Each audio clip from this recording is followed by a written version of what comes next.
Hi అండి.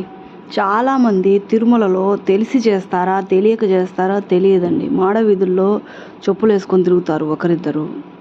అది మాత్రం చేయకూడదండి. అది చాలా తప్పు. నెక్స్ట్ వచ్చి పూలు అక్కడ అమ్ముతుంటారు, కానీ పూలు పెట్టుకోకూడదండి.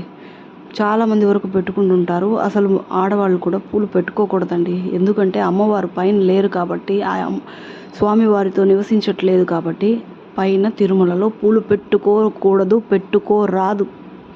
ఇది తూచా తప్పకుండా పాటించండి. ప్లీజ్ దయచేసి పాటించండి.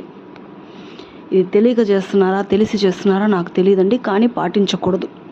పూలు పెట్టుకోకూడదు. ప్రసాదాలు కూడా అండి తిరుమలలో ఎక్కువ ఇస్తుంటారు కదా అని చెప్పి కరెక్టే అండి. వాళ్ళు వచ్చి ఎక్కడెక్కడ నలుమూల నుంచి వస్తారు, డబ్బు ఎక్కడి నుంచి ఖర్చు పెడతారు అని చెప్పి వాళ్ళు ఫ్రీగా ఇస్తుంటే ఆ ఫ్రీగా ఇచ్చేది కిందంతా పడేస్తున్నారండి. జాగ్రత్త అండి. ఒకరు తొక్కకూడదు. ఆ ప్రసాదం మన వీలైనంత వరకు కింద పడకుండా తినేటట్టుగా చూసుకోండి. అక్కడ చూస్తే అన్నీ తొక్కుని పోవాలంటే స్వామివారి ప్రసాదం చాలా కష్టంగా ఉంటుంది.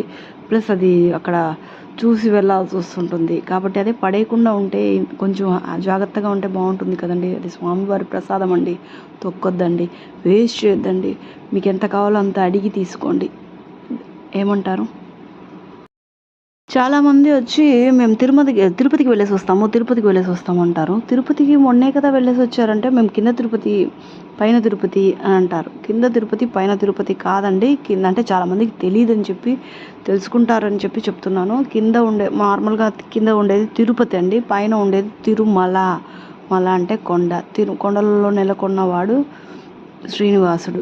కాబట్టి కింద ఉండేది తిరుపతి అంటారు. తిరుమల పైన ఉండేది తిరుపతిని పైన కొండని తిరుమల అంటారు. కాబట్టి తిరుపతికి వెళ్ళేస్తాము, తిరుమలకి వెళ్ళేసి వస్తాము, శ్రీవారిని దర్శించుకొని వస్తాము అని చెప్పి చెప్పండి.